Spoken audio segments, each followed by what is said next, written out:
Man mata musyrikan fala yughassal wala yukaffan wala yusalla alaihi wala yustaghfar lahu wala yutaraham alaihi wala yuqbar fi maqabiril muslimin.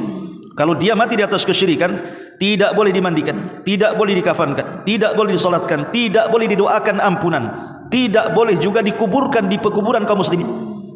Mereka kuburannya sendiri. Lihat konsekuensi orang-orang yang melakukan kesyirikan.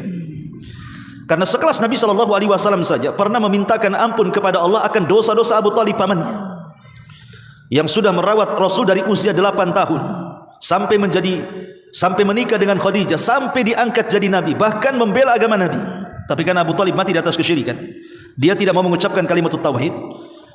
Maka Nabi sebagai balas jasa ingin memintakan ampun akan dosa-dosa pamannya Abu Talib, tapi Allah tolak dengan menurunkan ayat surah At-Taubah ayat 113. Maka nalin nabi walladzina amanu an yastaghfiru lil musyrikina walau kanu ulil qurba. Tidak layak bagi seorang nabi dan orang-orang yang beriman untuk memintakan ampun kepada Allah akan dosa-dosa orang musyrik walaupun mereka kerabat dekat.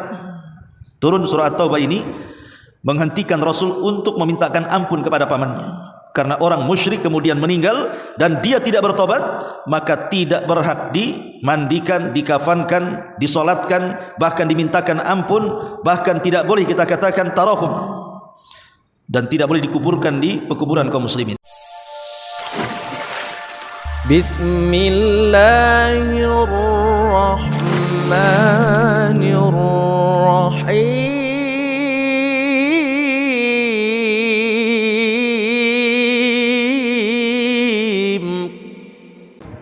Alhamdulillah wassalatu wassalamu ala Rasulillah wa ala alihi wa sahbihi wa mawalah wa la hawla wa la quwata illa billahi wa ba'd.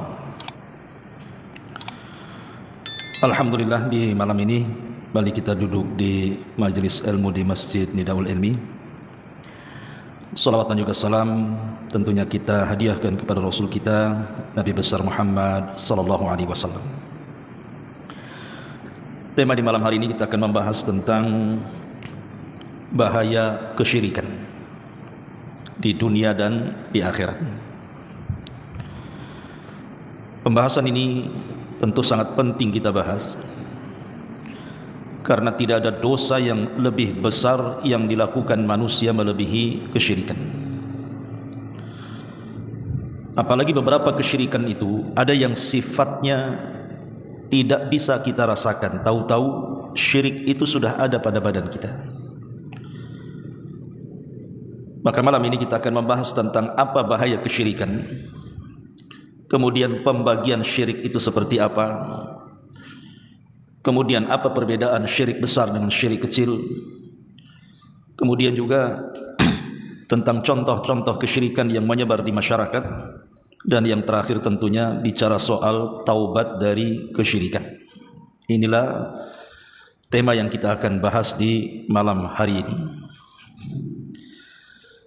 Tidak memperpanjang mukaddimah, ada beberapa bahaya yang harus diwaspadai orang yang melakukan kesyirikan. Yang pertama,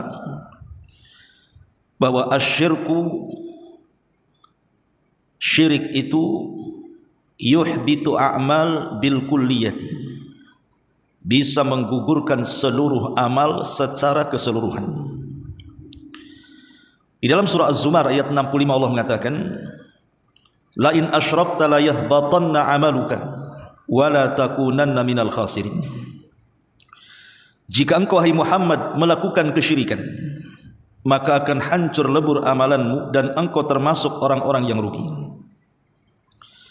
Kalau Nabi SAW saja yang kaya pahala, yang dosanya telah diampuni, yang telah, yang sedang dan yang akan datang, sekiranya dia melakukan kesyirikan, maka tidak ada guna kenabiannya. Itu sekelas Nabi. Macam mana pula di bawah Nabi? Macam mana pula kita? Inilah bahaya terbesar kesyirikan itu, bisa membatalkan semua amal saleh yang pernah kita lakukan. Di dalam surah Al-An'am dipertegas lagi, dalam surah Al-An'am 88-nya, walau asyraku la habita anhum ma kanu ya'malun.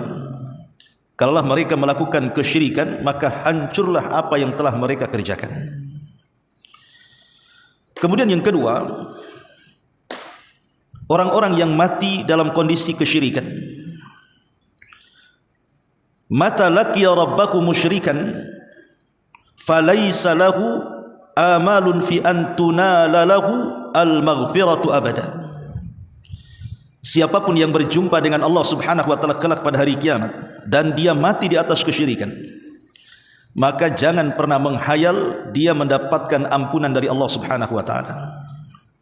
Tidak akan diampuni selamanya.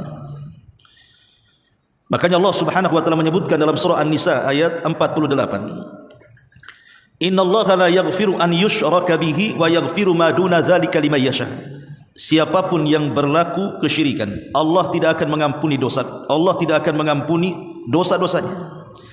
Tapi Allah akan mengampuni selain daripada dosa itu.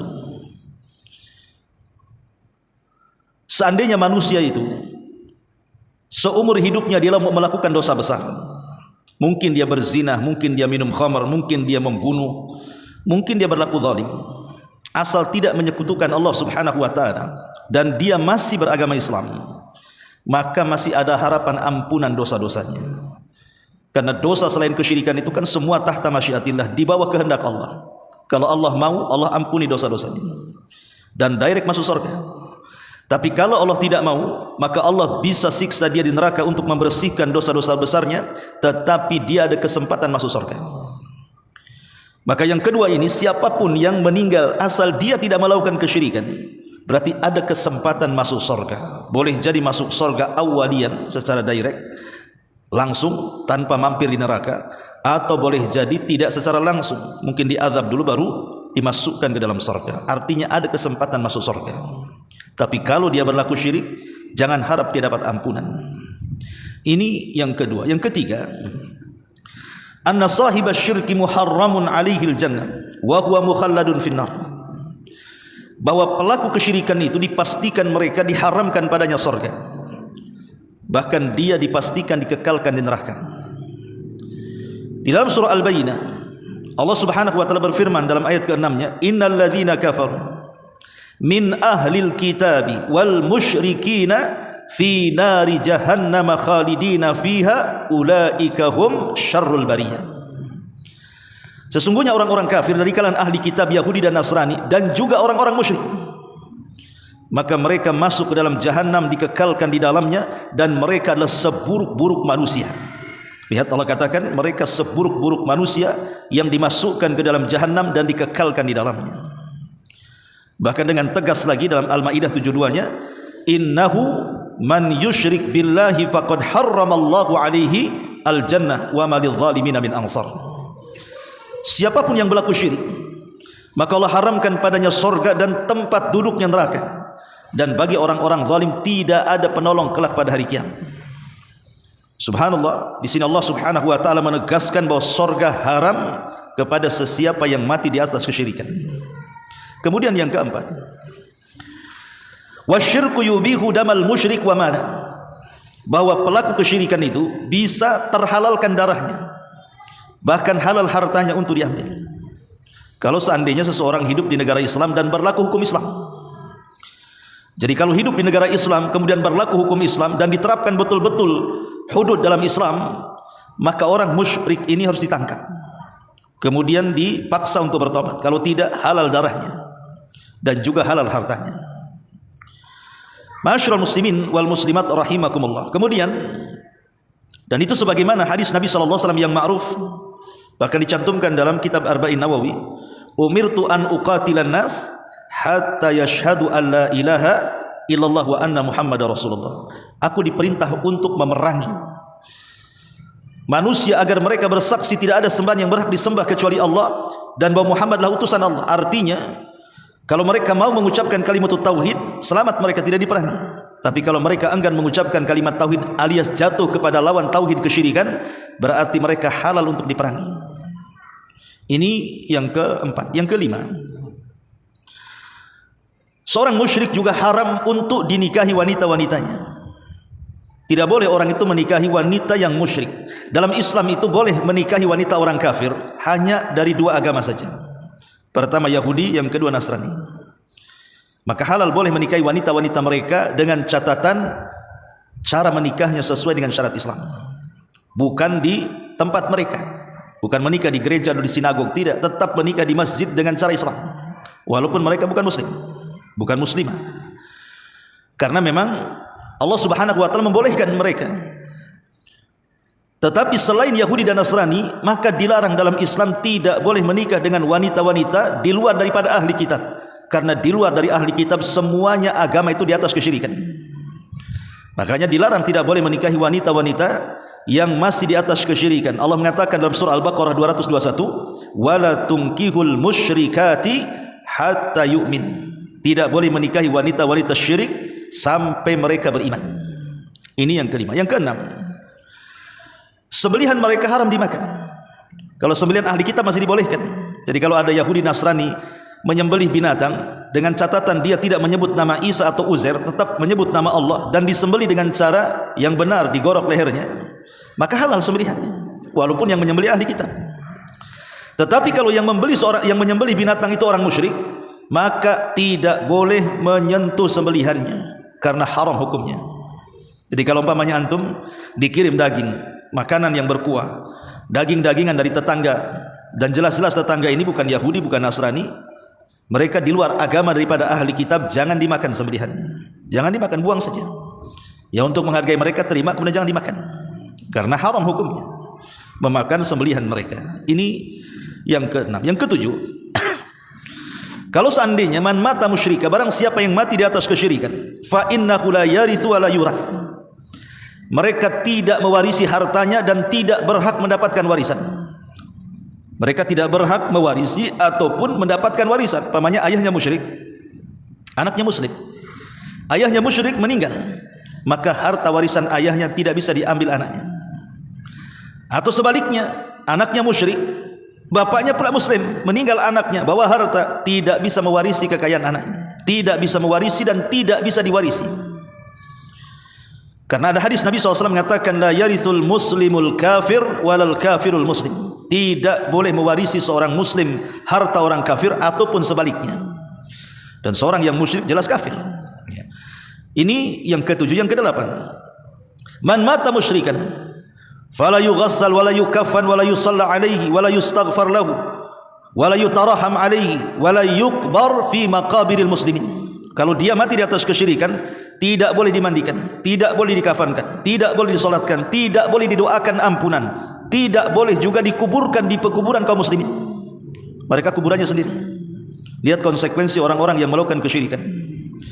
Karena sekelas Nabi SAW saja pernah memintakan ampun kepada Allah akan dosa-dosa Abu Talib pamannya, yang sudah merawat Rasul dari usia 8 tahun sampai menikah dengan Khadijah, sampai diangkat jadi Nabi, bahkan membela agama Nabi. Tapi karena Abu Talib mati di atas kesyirikan, dia tidak mau mengucapkan kalimat tauhid, maka Nabi sebagai balas jasa ingin memintakan ampun akan dosa-dosa pamannya Abu Talib. Tapi Allah tolak dengan menurunkan ayat surah At-Taubah ayat 113. Maka nalin nabi walladzina amanu an yastaghfiru lil musyrikin walau kanu ulil qurba. Tidak layak bagi seorang nabi dan orang-orang yang beriman untuk memintakan ampun kepada Allah akan dosa-dosa orang musyrik walaupun mereka kerabat dekat. Turun surah At-Taubah ini menghentikan Rasul untuk memintakan ampun kepada pamannya. Karena orang musyrik kemudian meninggal dan dia tidak bertobat, maka tidak berhak dimandikan, dikafankan, disolatkan, bahkan dimintakan ampun, bahkan tidak boleh kita katakan tarahum, dan tidak boleh dikuburkan di pekuburan kaum muslimin. Ini yang nomor 8. Yang nomor 9, seorang yang musyrik itu yuhramu nikmatai al-amni wal ihtida. Diharamkan padanya dua nikmat besar di dunia. Pertama keamanan, dan yang kedua petunjuk. Di dalam surah Al-An'am ayat 82 Allah mengatakan, alladzina amanu wa lam yalbisu imanahum bidzulmin ulaika lahumul amnu wa hum muhtadun.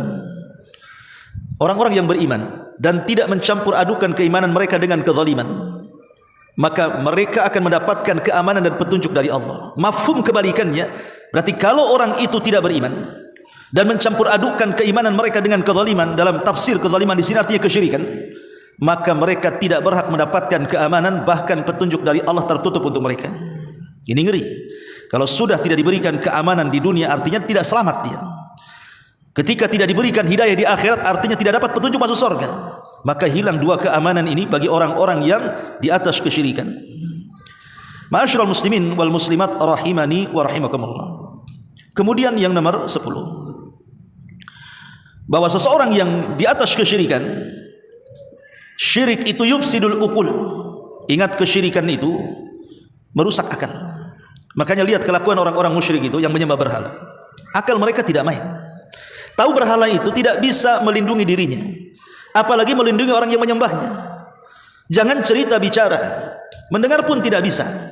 Tiba-tiba ada orang yang meminta sesuatu kepada berhala, akalnya di mana? Makanya orang musyrik itu hilang akalnya. Lihat ketika Allah Subhanahu wa taala berfirman di dalam Al-Qur'an, dalam surah Al-Mulk ayat 10, wa qalu law kunna nasma'u aw na'qilu ma kunna fi ashabis sa'ir. Mereka penduduk neraka mengatakan, kalau dulu kami di dunia mendengar, kalau dulu di dunia kami menggunakan akal kami, tentu kami tidak akan termasuk penghuni neraka sa'ir. Menunjukkan orang-orang yang tidak berakal itu sulit masuk surga. Lah salah satu orang yang tidak menggunakan akalnya adalah orang-orang musyrik. Mereka tidak menggunakan akal saat menentukan siapa sesembahannya. Jadi orang-orang yang musyrik itu sama dengan merusak akal-akal mereka. Dan tentunya banyak lagi tentang kemungkaran atau bahaya kesyirikan ini. Ini poin yang pertama. Kemudian poin yang kedua, tentang pembagian syirik dan contoh-contohnya. Syirik itu ulama membagi, ada yang membagi dua, ada yang membagi tiga. Walaupun lebih tepatnya kesyirikan itu dibagi dua. Yang membagi dua syirik itu ada syirik besar, ada syirik kecil.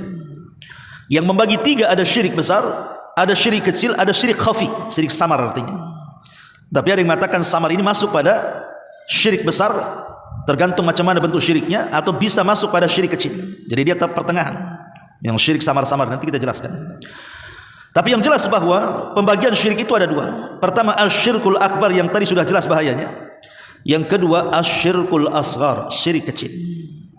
Lalu apa bedanya syirik besar dengan syirik kecil ini? Ada 5 yang membedakan antara syirik besar dengan syirik kecil. Pertama, bahwa syirik besar ini dosa yang tidak akan pernah diampuni Allah selamanya sampai dia bertobat. Tapi kalau syirik kecil ini masih diperselisihkan. Tapi yang jelas bahwa sekecil-kecilnya kesyirikan tetap dosanya lebih besar dibandingkan dosa besar. Ingatnya, sekecil-kecil kesyirikan tetapi dosanya lebih besar dibandingkan zina, dibandingkan membunuh, dibandingkan judi dan yang semacamnya, minum khamar, dusta, riba dan yang lainnya. Tetapi perbedaannya, kalau syirik kecil masih ada kesempatan diampuni dosa-dosanya, tapi kalau syirik besar tidak ada kesempatan diampuni dosa-dosanya. Yang kedua, syirik besar ini menghancurkan semua amal yang sudah saya jelaskan di atas. Tetapi kalau syirik kecil ini tidak menghancurkan kecuali amalan yang ditempelinya saja. Jadi kalau syirik besar ini dipastikan habis amalannya. Tapi kalau syirik kecil, lihat, amalan yang ditempelinya ya gugur amalannya, tapi amalan yang tidak ditempelinya tidak gugur. Contoh mamanya, kemarin kita sholat dengan hari ini kita sholat. Kalau kemarin kita sholat ini ikhlas karena Allah, diterima. Kalau hari ini kita sholat riya karena Allah, riya kepada manusia, bukan karena Allah Subhanahu wa ta'ala, maka gugur sholat hari ini. Jadi syirik kecil ini dia menggugurkan amalan yang ditempelinya saja. Ini yang kedua. Yang ketiga, syirik besar ini bisa mengeluarkan pelakunya dari Islam. Tapi syirik kecil tidak mengeluarkan pelakunya dari Islam. Bahkan syirik kecil ini kalau dia keluar dari melakukan kesyirikan, dipastikan dia kafir. Tapi kalau syirik kecil kan tidak. Dia tidak kafir. Kemudian yang keempat, bahwa syirik besar ini mengekalkan pelakunya di neraka. Siapapun yang masuk neraka membawa kesyirikan besar dipastikan tidak akan keluar dari neraka. Tapi kalau syirik kecil ada kesempatan dia masuk surga. Walaupun harus lama di neraka, tetapi ada kesempatan masuk surga karena dia masuk pada dosa-dosa besar yang berada di bawah kehendak Allah Subhanahu wa taala. Kemudian yang nomor 5, syirik besar ini bisa menghalalkan darahnya, menghalalkan hartanya, menghalalkan kehormatannya. Tapi kalau syirik kecil tidak. Dia tetap masuk dalam dairatul Islam, dia tetap masuk dalam muslim, cuman dia melakukan kesyirikan yang disebut dengan syirkul asghar. Inilah 5 perbedaan antara syirkul akbar dengan syirkul asghar di sini. Kemudian kalau kita lihat bicara tentang syirik akbar ini, apa sih syirik akbar itu? Syirik besar itu, ulama mengatakan definisinya adalah an yasrifa li ghairillahi ma huwa mahdhu haqqillahi azza wa jal min rububiyyatihi wa uluhiyatihi wa asma'ihi wa sifatihi. Jadi syirik besar itu artinya seseorang memalingkan sesuatu kepada selain Allah yang merupakan kekhususan bagi Allah, baik dalam tauhid uluhiyah, baik dalam tauhid rububiyah, ataupun dalam tauhid asma dan sifat bagi Allah. Saya ulang. Jadi syirik besar itu memalingkan sesuatu yang sesuatu ini adalah kekhususan bagi Allah, makhluk tidak punya. Tapi kemudian kita ambil kekhususan yang khusus bagi Allah diberikan kepada makhluk. Apakah dalam bab rububiyah, apakah dalam bab uluhiyah atau asma wa sifat. Contoh umpamanya, di antara kekhususan Allah apa? Menciptakan, memberikan rizki, mengatur. Itu dalam bab rububiyah. Kita yakin bahwa tidak ada yang menciptakan kecuali Allah, tidak ada yang mengatur kecuali Allah, tidak ada yang memberikan rizki kecuali Allah. Ini kekhususan Allah, tidak ada yang sanggup melakukannya. Tiba-tiba kita ambil kekhususan Allah ini, kita diletakkan di Nyi Roro Kidul umpamanya. Oh, Nyi Roro Kidul itu bisa mengatur lautan, makanya harus kita persembahkan kepala kerbau untuk Nyi Roro Kidul. Nah, ini kesyirikan, syirik besar namanya. Kenapa? Karena mengatur walaupun sebagian kecil lautan itu tidak ada yang bisa kecuali Allah. Dia sudah mengambil kekhususan Allah diberikan kepada makhluk. Ini syirik besar namanya. Karena definisinya mengambil sesuatu yang merupakan kekhususan bagi Allah yang tidak bisa dikerjakan makhluk, diambil, diklaim oleh makhluk, oh dia sanggup melakukannya, padahal tidak sanggup. Ya. Maka atau umpamanya datang ke kuburan, kemudian meminta rizki di situ, atau meminta keturunan. Tidak ada yang bisa memberikan keturunan kecuali Allah. Adapun kemudian makhluk sekalipun dia orang soleh, wali sekalipun, dia tidak bisa memberikan keturunan. Tiba-tiba kita datang ke kuburan meminta, ya wali fulan, saya sudah menikah lama, tolong berikan keturunan. Ini syirkul akbar, syirik besar. Kenapa? Karena memberikan keturunan itu hak Allah. Kenapa pula diberikan kepada makhluk? Lah itu namanya memalingkan sesuatu yang merupakan kekhususan bagi Allah diberikan kepada makhluk, baik dalam bab rububiyah ataupun uluhiyah. Uluhiyah contohnya salat, puasa, zakat, haji dan ibadah-ibadah yang lain itu tidak boleh dipalingkan kecuali kepada Allah. Kalau kita memalingkan sesuatu ibadah kepada selain Allah, berarti dia telah melakukan kesyirikan dengan syirkul akbar. Kenapa? Karena ibadah itu kekhususan bagi Allah. Kalau kita palingkan kepada selain Allah, berarti kita melakukan syirkul akbar. Ini dalam bab uluhiyah. Atau dalam bab asma wa sifat, nama-nama dan sifat-sifat Allah subhanahu wa ta'ala, memalingkan nama kepada selain Allah yang merupakan kekhususan bagi Allah subhanahu wa ta'ala. Nama-nama Allah yang sudah kita kenal 99 nama. Allah itu zat yang maha hidup. Tiba-tiba ada yang mengaku bahwa ada orang yang tidak akan pernah mati. Dari mana tidak akan pernah mati? Kalau orang mengklaim dirinya tidak akan pernah mati seperti Allah, seperti Tuhan, syirik dia. Karena kehidupan itu yang langgeng hanya Allah subhanahu wa ta'ala. Allah tidak pernah didahului dengan kematian, dan Allah tidak mungkin diakhiri dengan kematian. Allah itu senantiasa dan akan senantiasa zatnya hidup. Ini contohnya, dan banyak contoh-contoh yang lain. Ya. Makanya dahulu ada seorang penyair kondang namanya Al-Mutanabbi. Ketika dia punya anak, anaknya dikasih nama Allah. Anak itu namanya Allah. Siapa nama anakmu? Allah katanya. Dikafirkan para ulama. Kurang ajar, masa kasih nama anaknya Allah? Ma'asyiral muslimin yang dimuliakan Allah subhanahu wa ta'ala, ini di antara definisi syirkul akbar. Lah syirik akbar sendiri terbagi menjadi dua. Ada yang sifatnya zahir, nampak. Ada yang sifatnya batin, tersembunyi atau terselubung.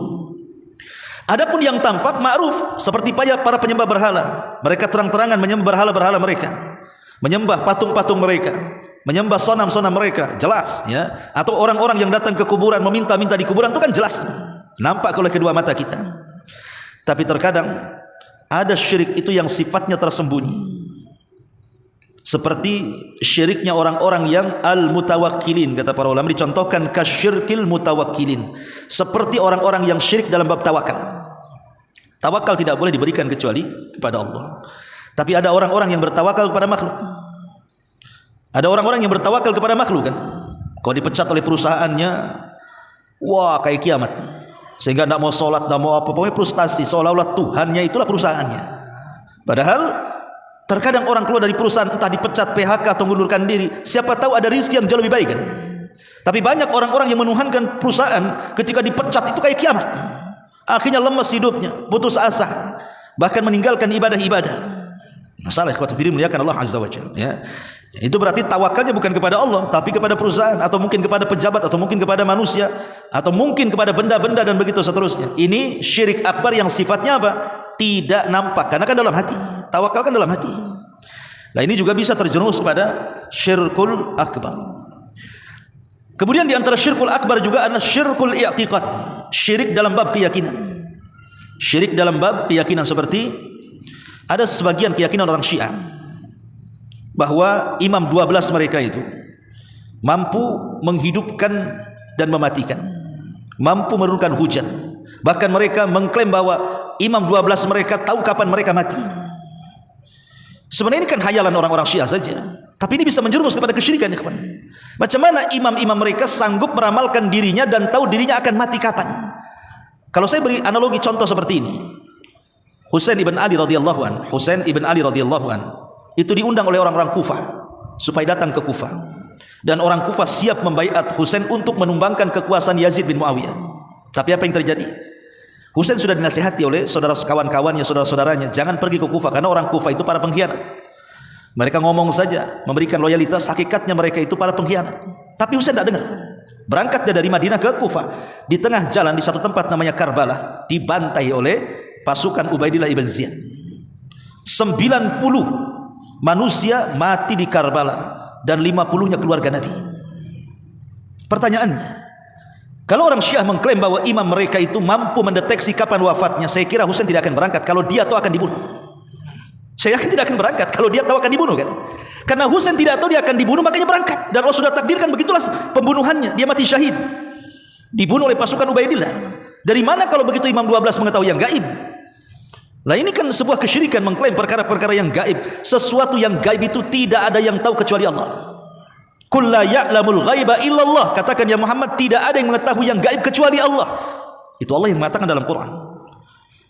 Masyaallah muslimin yang dimuliakan Allah Subhanahu wa taala. Sama Nabi juga. Nabi kalau seandainya di perang Uhud akan mengalami kekalahan, tentu Nabi tidak akan perang di Uhud. Pasti akan mengatur strategis yang lainnya, kan? Tapi karena Nabi tidak tahu yang gaib, akhirnya terjadi kekalahan di perang Uhud dan hampir dia mati di situ. Kalau bukan karena Allah selamatkan dia. Nah, ini namanya syirkul fil i'tiqad, namanya syirik dalam keyakinan namanya. Ya. Ada juga kemudian syirkun fil aqwal, syirik besar dalam ucapan. Seperti orang-orang yang isti'anah, istighatsah, isti'adzah, meminta pertolongan, meminta perlindungan kepada selain Allah. Seperti orang-orang yang datang menemui jin-jin kemudian meminta pertolongan kepada mereka. Itulah yang disebut dengan dunia dukun, paranormal, bomo dan yang semacamnya. Itu mereka meminta perlindungan kepada jin dengan menyebut nama-nama mereka. Makanya kenapa dunia perdukunan itu lengket dengan dunia gaib, lengket dengan dunia spiritual, kan itu. Makanya dukun itu pandai berdusta, karena dia akan membawa perkara gaib, itu masalahnya. Lah orang-orang awam yang punya iman ya saja, padahal mereka sedang berkomunikasi dengan jin dan menyebut nama mereka. Lah menyebut, meminta pertolongan kepada jin dengan menyebut nama mereka, ini sama dengan isti'adzah li ghairillah, meminta perlindungan kepada Allah, dan ini kesyirikan yang sampai kepada syirkul akbar, syirik besar. Ya. Jangan cerita orang yang jadi dukun. Orang yang datang ke dukun saja diancam dalam syariat. Kalau hanya bertanya tidak meyakini, salatnya 40 hari ditolak.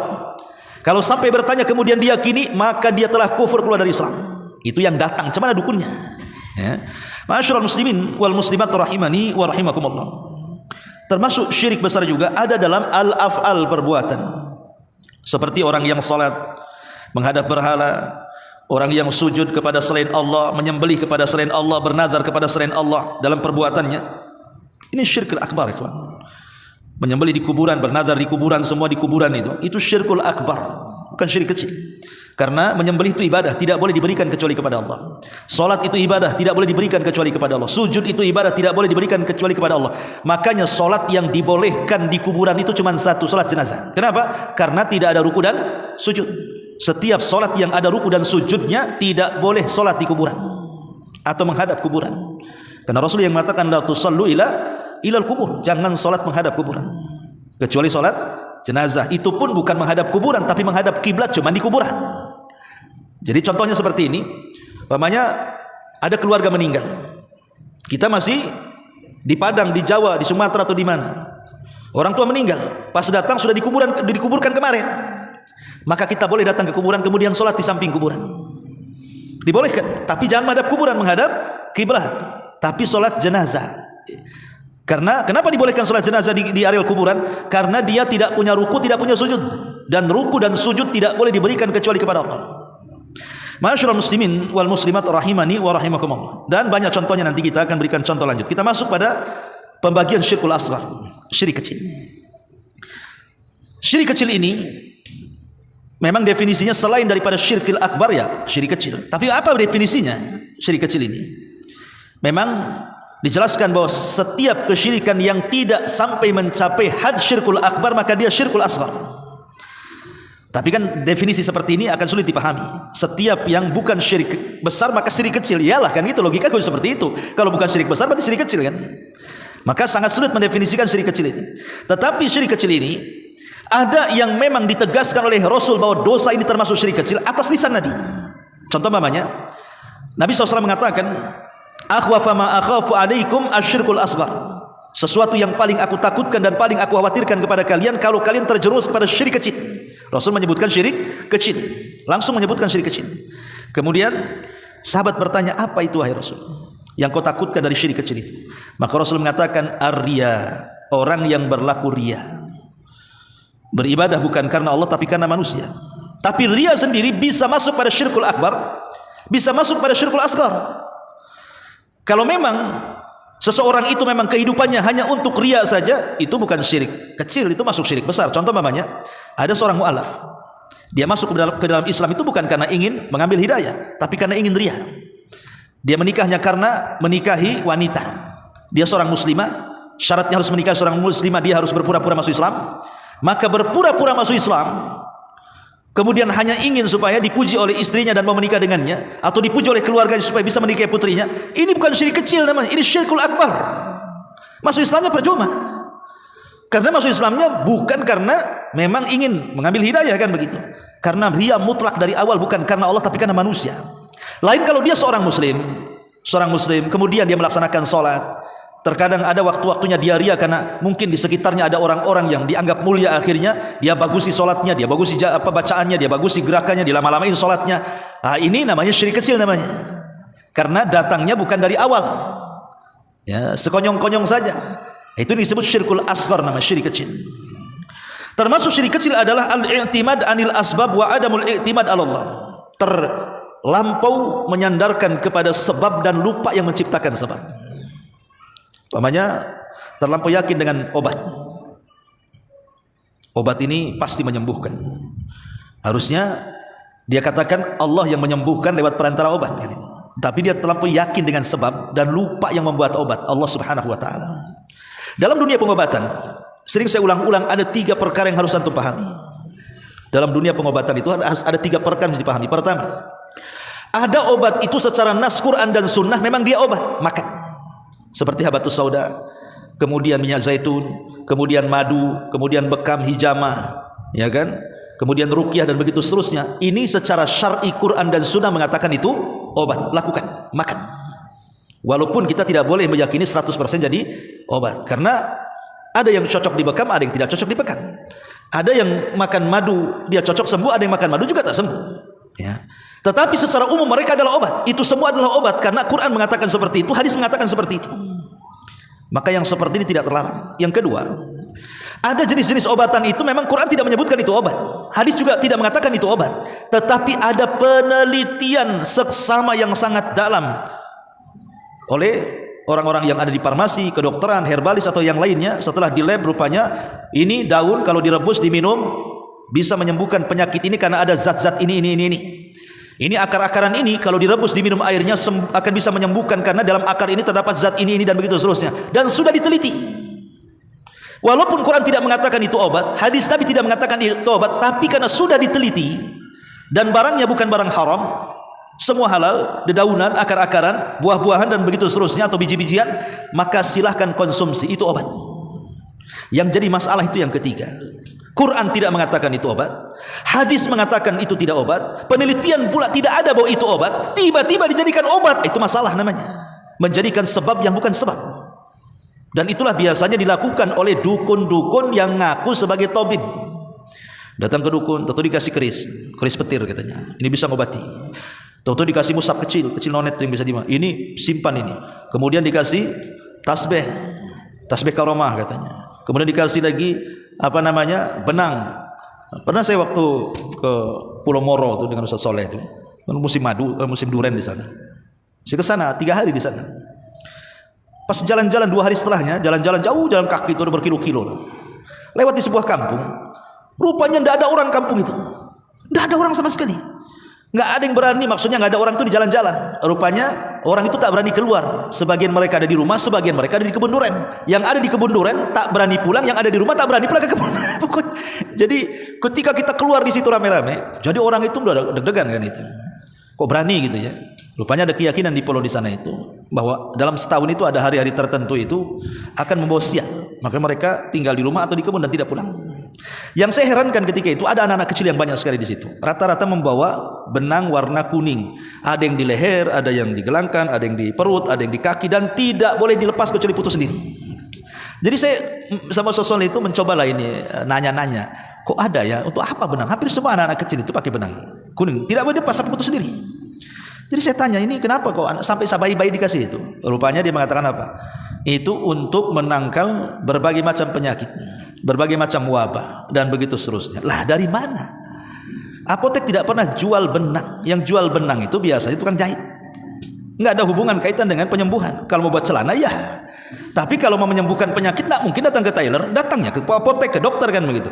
Inilah namanya menjadikan sebab yang bukan sebab. Ketika saya tanya dari mana benang itu, rupanya di kuburan yang dikeramatkan.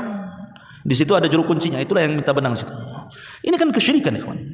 Ia memang tidak sampai kepada syirkul akbar, karena dia hanya menjadikan sebab yang bukan sebab, tidak sampai kafir, tidak keluar dari Islam kan? Karena kesalahan dia menjadikan sebab penyembuhan yang bukan sebab penyembuhan. Tapi bisa menjadi syirkul akbar apabila dia menyandarkan penyembuhan itu kepada benang. Kalau dia mengatakan benang inilah yang menyembuhkan, bukan syirik kecil lagi. Ini syirkul akbar namanya, syirik besar. Yang syirik kecil itu dia masih meyakini Allah yang menyembuhkan lewat perantara benang. Nah, itu baru syirik kecil, tidak mengeluarkan dari Islam ya.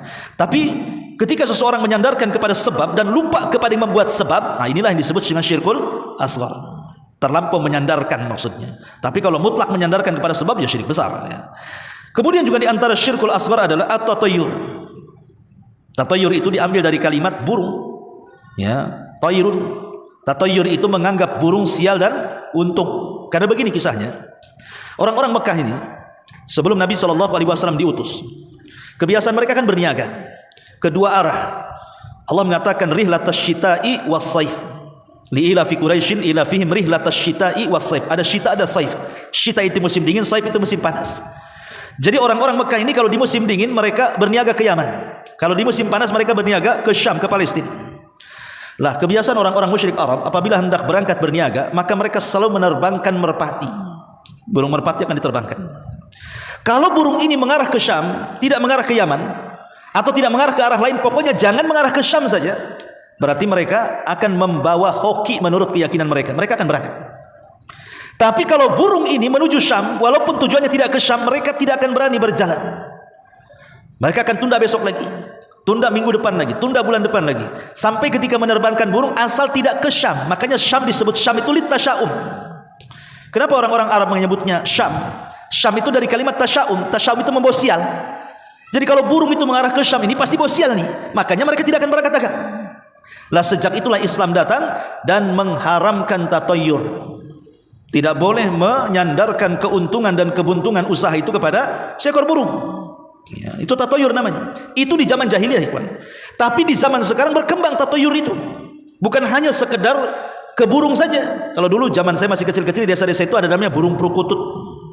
Ini kalau sudah dia bersuara tutut-tutut gitu apa gitu ya, entah agak panjang entah apa gitu. Oh ini burung ini bohok ini, dipelihara atau dijual mahal tuh. Ya kalau zaman dulu ya. Tapi rupanya beralih bukan ke burung saja.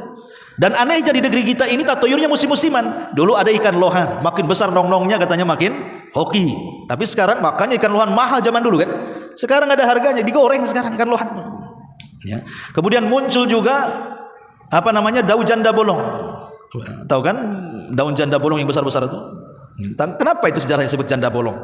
Apa ada janda yang nggak bolong? Ya nggak paham ya. Tapi yang jelas bahwa itu pohon itu diyakini membawa hoki kan. Akhirnya sampai mahal, naudzubillah. Sampai nggak ada orang kebeli ratusan juta. Sekarang mana ada? Mau janda bolong mau apa tetap aja murah sekarang. Musim-musiman tatoyurnya kan. Kemudian apalagi dulu itu?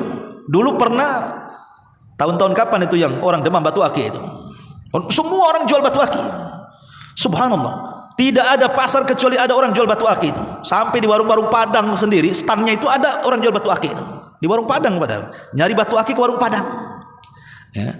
Di Nagoya itu saya pernah mau beli warung Padang, kok ada orang jual batu akik di situ. Masya Allah, udah berkembang warung Padang jadi warung jual batu akik kan. Dan semua gedabus, menurut saya itu semua penjual batu akik itu pendusta. Kenapa? Karena dipromosikan tuh batu-batu itu. Ini batu ini batu mantap ini Pak katanya. Ini merah delima nih, ini bagus nih. Ini kalau untuk jualan laris. Kamu sendiri gak laris kok. Padahal kamu yang jual itu batu itu. Memang orang-orang jualan jimat itu semua pendusta. Kalau dibilang ini hoki membawa keberuntungan, kau sendiri gak beruntung. Kenapa kau jual batu akik? Kenapa gak jadi pengusaha saja? Lah ini kan hal-hal yang seperti ini. Tapi kan demam batu akik sebentar saja kan. Sekarang hilang pula itu batu akik itu pada kemana? Kecuali kalau batu akik itu dari emas gitu. Iyalah emasnya bukan batu akiknya yang mahal. Tapi yang jelas bahwa tatoyur ini berkembang. Makanya kemudian definisi tatoyur dalam ulama akidah itu sesuatu yang sifatnya dilihat, sesuatu yang sifatnya didengar, sesuatu yang sifatnya dimimpikan. Kemudian diyakini bahwa apa yang didengar, apa yang dilihat, apa yang dimimpikan, apa yang dirasakan itu membawa untung dan buntung, maka itu disebut tatoyur. Ketika kesemutan tangan kanan, wah ini dapat rezeki. Ketika kesemutan tangan kiri, ini akan datang debt collector. Nah ini dari mana coba? Anak gadis tidak boleh duduk di pintu, nanti jauh jodohnya. Perasaan makin duduk di pintu makin dekat jodohnya, dilihat orang hari-hari kan itu. Kemudian juga ada orang kalau seandainya wanita hamil, kemudian suaminya mau mandi, maka anduknya tidak boleh lilit di leher. Nanti anaknya kelilit ususnya. Naudzubillah. Ini dari mana coba? Ini tatoyur namanya. Tidak ada yang seperti ini. Apa kaitan bapaknya gulung-gulung anduk di leher tiba-tiba mempengaruhi kepada anaknya, nanti kemudian tali pusarnya akan melilit leher anak janinnya? Ini tatoyur semua. Nggak ada yang seperti itu. Ya. Tidak ada yang seperti itu. Dan di negeri ini paling kaya, di negeri kita ini tato ini paling kaya ya kawan. Paling kaya. Contoh saja umpamanya antum naik mobil atau naik motor, nabrak kucing. Ya. Kucing ini kalau tidak dihormati seperti manusia, ya dikafani, dihormati, dikuburkan dengan layak, itu akan membawa kecelakaan itu. Kemudian diyakini sebenarnya kenapa terjadi kecelakaan setelah dia nabrak kucing? Karena dia termakan berita hoax. Bahwa siapa yang nabrak kucing, kalau kucing itu tidak dikuburkan dengan baik, maka dia akan mengalami kecelakaan. Maka setan datang membayang-bayangi dia. Coba kalau tidak ada keyakinan seperti nabrak kucing sama dengan nabrak ayam, nggak mungkin dia. Apa bedanya nabrak kucing dengan nabrak ayam, nabrak entok, nabrak suang atau yang lainnya? Sama saja semua binatang. Tidak ada bedanya. Yang menjadikan kemudian keyakinan seperti itu itulah disebut dengan tatayur namanya. Atau zaman dulu ketika ada melihat gagak di tengah malam, ini ada orang mati nih, hati-hati jangan ada yang tidur, nanti kita yang mati katanya. Jadi satu malam suntuk itu gara-gara melihat burung gagak, sampai pagi dia tak mau tidur karena pasti ada orang mati katanya. Lah ini kan perkara-perkara seperti ini, naudzubillah, melihat burung hantu dan begitu seterusnya, macam-macam lah. Kalau antum lebih paham, bahkan di beberapa daerah kan tatoyurnya beda-beda tuh. Ya, satu daerah dengan daerah yang itu mesti punya tatoyur. Lah Islam datang menghapuskan karena itu kesyirikan. Tatoyur itu bagian daripada kesyirikan syirkul asghar. Ya. Ataupun namanya gambaran kesyirikan yang lainnya, maksudnya masuk dalam kategori syirkul asghar juga. Dalam bentuk ucapan. Seperti ucapan yang sering di masyarakat kita dengar, kalau saya tadi tidak keluar, tentu saya tidak akan kecelakaan. Atau namanya ada orang tua mengatakan, "Enggak usah keluar lah nak," katanya. Sudah di rumah saja. Nekat anaknya. Tahu-tahu betul-betul kecelakaan. Apa kata orang tua? Tuh kan, kewalat dengan orang tua katanya. Orang tua jangan keluar. Coba tidak keluar dia tidak celaka. Ya. Coba tidak jalan ke sini tidak jatuh. Kalau bukan karena anjing tetangga yang gonggong, habislah rumah si kecurian. Kalau bukan karena dokter ini yang mengoperasikan istri saya, suami saya, anak saya, sudah mati anak saya. Ini kalimat syirik, kawan. Enggak boleh. Ya. Karena kalimat seperti ini walaupun biasa ya terucap di masyarakat, tetapi di sini menafikan adanya Allah di situ. Harusnya bahasanya ditata. Bahasanya seperti ini, kalau bukan karena Allah, kemudian, dan enggak boleh pakai dan. Lihat Islam itu mengatur bagaimana kita memuliakan tauhid. Kalau bukan karena Allah, kemudian dirimu wahai dokter, maka tentu anak saya akan parah penyakitnya. Alhamdulillah jadi sembuh. Ya. Itu pun harus menggunakan bahasa kemudian. Dalam bahasa Arab itu menggunakan kalimat summa, bukan waw. Kalau dia mengatakan laulallah wa anta, kalau bukan karena Allah dan kamu, ini syirik masuknya. Walaupun Allah disebut, tetapi dengan disejajarkan Allah dengan makhluk, maka ini syirik, walaupun tidak syirik besar, ini syirik kecil. Jadi bahasanya ditata, kalau bukan karena Allah. Kemudian, ya. Makanya ataupun menghindarkan kalimat lau, seandainya. Ini kalimat seandainya ini bisa menjerumuskan kepada syirkul asghar. Makanya ada hadis Nabi SAW, fa inna lau taftahu amalus syaitan, karena lau itu kalimat yang membuka pintu-pintu amalan setan. Karena kalimat lau seandainya itu, sadar ataupun tidak, orang itu telah menolak takdir. Seandainya aku tidak ke sana, tentu tidak begini. Nah, kan itu. Padahal sudah takdir. Coba seandainya aku tidak, tadi saudara saya tidak keluar dengan motor itu, tentu tidak ketabrak, tidak mati. Walaupun tidak keluar, kalau sudah ditakdirkan mati hari itu, macam mana caranya pasti dia mati. Bukan masalah sebab. Sebab itu macam-macam. Tetapi kematian itu satu, itu takdir. Sebab boleh macam-macam. Ada orang yang jatuh, ya mati. Ada orang yang ketabrak, dia mati. Ada orang minum racun, dia mati. Ada orang bunuh diri, dia mati. Sebab itu bisa ribuan, tapi mati itu satu. Itulah takdir. Kalau hari ini harus mati, maka pasti mati. Ada orang tidur nggak ngapa-ngapain, besoknya nggak bangun lagi. Banyak yang seperti itu. Padahal sehat, ahli olahraga, ya, menjaga betul makanannya. Kalau sudah ditakdirkan mati, tidak ada ceritanya. Nah, makanya jangan selalu menggunakan kalimat seandainya. Tapi kalau seandainya itu terjadi musibah, katakan qaddarallahu wa ma syaa fa'al. Ini semua sudah takdir dari Allah dan Allah bisa berbuat sekehendaknya. Begitu ngomongnya. Jadi kalau seandainya kita jalan kesandung, lecet, ketabrak, patah dan begitu seterusnya, ini sudah takdir Allah. Tidak bisa kita nyalahkan seandainya tadi. Ya, ini karena ini membuka pintu daripada pintu syaitan. Dan banyak gambaran-gambaran tentang syirkul asghar. Taib. Ada perbedaan antara syirik yang dilakukan orang dulu dengan syirik yang dilakukan orang sekarang. Yang pertama, syirik orang dulu itu rata-rata mereka menyembah Allah di saat mereka susah, tapi di waktu senang mereka datang ke berhala dan meminta-minta. Itu orang-orang jahiliyah di zaman itu. Mereka melakukan kesyirikan itu di waktu senang saja. Di waktu susah tidak pernah melakukan kesyirikan orang musyrik itu. Contoh, Abu Jahal itu punya anak namanya Ikrimah bin Abi Jahal. Ikrimah bin Abi Jahal itu salah satu nama yang ditarget Nabi tidak akan dapat pengampunan kecuali dibunuh. Ketika terjadi Fathu Mekah, kan ada nama-nama orang yang data oleh Rasul, orang-orang ini tidak bisa dapat pengampunan, tangkap bunuh. Tapi secara umum semua penduduk Mekah itu diampuni oleh Rasul. Ketika terjadi Fathu Mekah, Rasul memandang orang-orang yang pernah menyakiti dia dan keluarganya, menyakiti sahabatnya, dipandang satu-satu. Tapi Rasul mengatakan apa? Idhabu fa antumut tulaqo, pergi kalian sudah dimaafkan. Tetapi ada orang-orang yang tidak dimaafkan oleh Nabi. Salah satunya Ikrimah bin Abi Jahal. Karena ketakutan, lari dia ke Syam naik perahu. Dengan orang-orang yang diponis tidak akan dapat pengampunan. Rupanya perahu di tengah lautan, diombang-ambing sama gelombang. Ketakutan orang-orang yang ada di perahu itu. Salah satu di antara orang yang di perahu menasihati, kalau kita tidak meminta pertolongan kepada yang di langit, maksudnya Allah Subhanahu wa taala, tentu kapal kita akan karam. Maka kita harus berdoa kepada dengan cara ikhlas, minta supaya kita diselamatkan. Lah di situ Ikrimah bin Abi Jahal mendengar dan mengatakan, "Ya Rabb, kalau memang Engkau adalah Tuhanku dan apa yang didakwahkan Muhammad itu benar," katanya, "dan Kau selamatkan hari ini, ku janji aku akan datang menemui Muhammad dan aku akan masuk Islam." Subhanallah, akhirnya Allah takdirkan selamat tuh kapal, balik lagi ke Mekah, selamat. Dari situlah Ikrimah sadar bahwa selama ini sesembahannya tidak ada gunanya. Dia datang kepada Rasul kemudian masuk Islam, dan baik keislamannya Ikrimah bin Abi Jahal itu. Sehingga Allah Subhanahu wa taala berfirman, "Fa idza raqibu fil fulki da'awullaha mukhlishina lahuddin falaman najahum idahum musyrikun." Apabila mereka berada di atas kapal kemudian diombang-ambing dengan bahtera yang sangat dahsyat, mereka pun berdoa ikhlas kepada Allah. Tapi ketika kapal diselamatkan, mereka melakukan syirik lagi. Dari sini menunjukkan bahwa orang-orang musyrik zaman jahiliyah itu, kalau di waktu susah, tidak ada yang datang ke Lata, Uzza, Manat, Hubal, tidak ada. Mereka langsung kepada Allah Azza wa Jalla. Makanya ada seorang namanya Husain, ayahanda daripada Imran ibn Husain. Dia tokoh dari tokoh-tokoh Ansor, masih musyrik. Ketika Rasul hijrah ke Madinah, berdialog Rasul dengan Husain, ayahanda daripada Imran ibn Husain itu. "Wahai Husain," kata Rasul, "berapa sebenarnya Tuhanmu itu?" "Kam adadu alihatika," berapa jumlah Tuhanmu itu, kata Rasul. Kata Husain, "Jumlah Tuhanku ada 7," katanya. Kemudian dia mengatakan, Sittatun fil ardi wa wahidun fis sama. Yang 7 itu yang 6 ada di bumi, yang 1 ada di langit. Jadi mengakui ada Tuhan di langit 1, ada 6 Tuhan di bumi, Lata, Uzza, Manat, Hubal dan yang lainnya itu.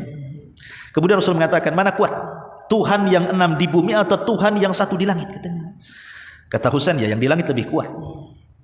Kemudian kata Rasulullah, kalau seandainya engkau sakit, anakmu sakit, keluargamu sakit, kemana kau arahkan doamu? Ke yang di atas atau ke yang 6 berhalamu?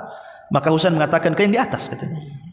Baik, kalau engkau mencari rizki, kau minta kepada siapa rizki yang akan diberikan kepadamu? Kepada 6 berhala yang ada di bumi ataukah kepada Tuhan yang ada di langit? Dia mengatakan kepada yang di langit. Kemudian Rasul mengatakan, berarti yang di langit lebih kuat dibandingkan Tuhan yang di bumi. Ya, kata Husain, seandainya kau tinggalkan Tuhan yang di bumi yang 6 itu, kau fokus dengan yang di atas, kira-kira yang 6 itu demo enggak Tuhanmu tuh? Kata Rasul, kira-kira dia akan mencelakakan kamu enggak? Tiba-tiba kemudian menyerang Tuhan yang di langit 1. Kata Husain, oh tidak bisa, karena yang di atas lebih kuat katanya. Coba ingat, itulah dialognya orang-orang musyrik. Akhirnya kemudian setelah lama dialog dengan Rasul, diberikan logika-logika oleh Nabi SAW, masuk Islam dia. Ya, ini menunjukkan apa? Bahwa orang-orang musyrik di zaman dulu kalau melakukan kesyirikan di waktu susah saja, kalau di waktu senang mereka justru melakukan kesyirikan. Kau di zaman sekarang susah senang tetap syirik. Susah makin syirik, senang makin syirik di zaman sekarang ini. Susah datang ke kuburan minta-minta supaya usaha dilancarkan. Usahanya sudah lancar, takut bangkrut, datang ke dukun, dari kuburan ke dukun itu sama saja. Ke kuburan meminta-minta syirik.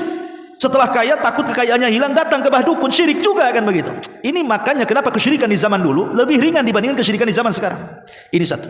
Yang kedua, kalau orang-orang dulu jahiliyah itu, mereka itu sesembahannya batu, pohon, makhluk-makhluk yang tidak punya dosa. Apa dosanya batu? Apa dosanya pohon? Tidak ada. Ya. Ataupun kalau memang menyembah orang-orang soleh yang sudah meninggal, memang jelas-jelas kesolehannya, bukan kaleng-kaleng kesolehannya. Memang mereka orang soleh, jadi jelas kesolehannya.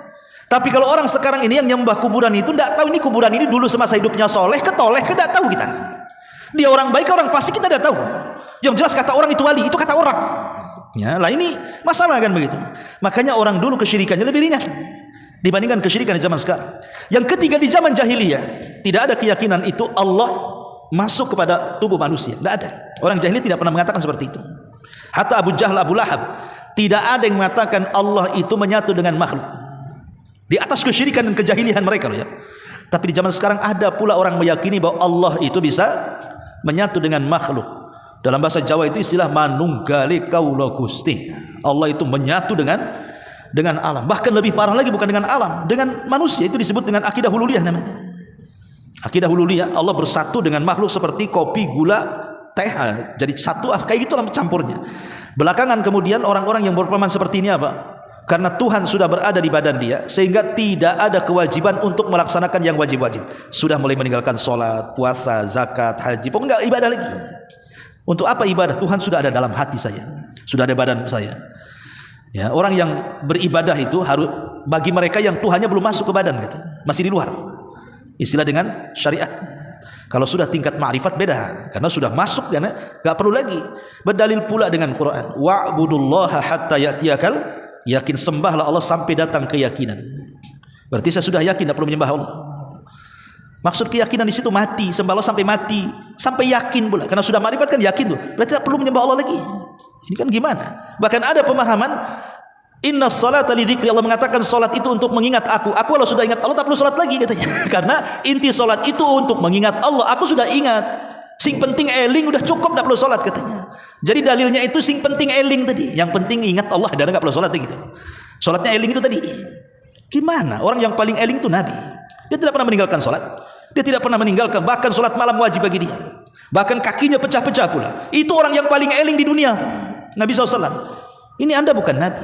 Kemudian membuat kaidah yang jauh lebih sesat lagi. Dia mengatakan apa? Maqamul wilayah aula min maqamin nubuwah. Bahwa kedudukan seorang wali jauh lebih tinggi dibandingkan seorang nabi. Wajar Nabi masih salat karena wali lebih tinggi dibandingkan nabi. Kan kurang ajar namanya. Macam mana wali lebih tinggi daripada nabi? Dalilnya apa? Nabi Musa belajar kepada Khidir. Khidir kan wali. Nabi Musa ini nabi dan rasul. Kedudukan Nabi Musa itu lebih tinggi nabi dan rasul. Kenapa belajar kepada wali katanya? Jangan salah, Nabi Musa belajar kepada Khidir itu karena dia dihukum oleh Allah. Gara-gara ada orang bertanya, wahai Musa, ada enggak orang lebih alim dibandingkan kamu? Kata Nabi Musa, enggak ada. Lupa Musa mengucapkan insyaallah. Makanya Allah hukum Nabi Musa. Ada tuh Khidir. Kau belajar sama dia. Tapi ingat, walaupun Musa belajar kepada Khidir, bukan berarti Khidir lebih mulia dibandingkan Musa. Tidak, Musa lebih mulia dibandingkan Khidir. Musa itu ulul azmi. Dia nabi, dia rasul, dia diturunkan Taurat. Khidir apa? Dia bukan nabi. Diperselisihkan kenabiannya, ada yang mengatakan nabi, ada yang mengatakan wali. Masih diperselisihkan oleh para ulama. Apalagi setingkat rasul, apalagi ulul azmi. Lalu kenapa Nabi Musa belajar kepada dia? Sudah saya katakan tadi, karena memang perintah Allah. Allah yang perintahkan belajar, gara-gara Nabi Musa terpeleset lidahnya. Sifat manusianya datang sombong. Tidak ada yang orang lebih alim daripada aku, kata Nabi Musa. Kata Allah, ada. Ya, makanya kemudian Khidir pun ngomong dengan Nabi Musa ketika di atas perahu dalam hadis yang sahih itu. Wahai Musa, ilmu yang kau miliki aku tidak tahu, sebagaimana ilmu yang kau miliki kau tidak tahu. Artinya masing-masing punya ilmu di sini kan. Allah lebihkan masing-masing. Musa punya kelebihan, Khidir punya kelebihan. Nah, dari sini khotbah ini menyatakan Allah tidak bisa dijadikan dalil bahwa makom wali itu lebih tinggi dibandingkan makom para nabi. Bagaimanapun para nabi lebih tinggi. Mereka utusan Allah. Nah, ini untuk melegalkan pemahaman tadi, hululiyah bersatunya Allah dengan makhluk sehingga meninggalkan ibadah. Ini bukan ajaran Islam. Ya. Dan merendahkan orang lain yang kata mereka kalau baru tingkat syariat itu antum enggak ada apa-apanya. Antum kalau ketemu dengan orang ini antum diremehkan. Diremehkan walaupun antum salat 5 waktu, tepat waktu salat sunnahnya, ngajinya rajin, enggak ada apa-apa di mata mereka karena antum masih tingkatan TK. Mereka sudah menganggap S1, S2, doktor, profesor.